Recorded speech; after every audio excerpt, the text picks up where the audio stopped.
let's take a second look in having a new local government code, giving more decentralization.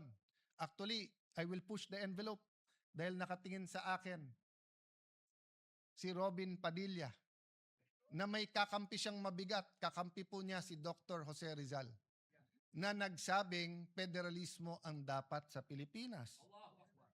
So Mr. President, there are system changes that can help our country.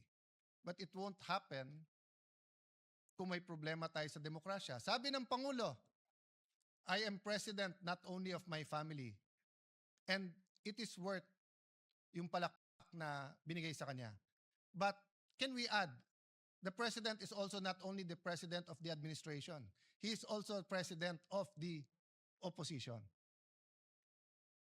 And respectfully, I believe that Senator Bato is fleeing unjustly because he cannot get justice. I believe Senator Jinggoy and Senator Marcoleta are political prisoners, and that if it wasn't weaponized, they will be able to at least go out on bail.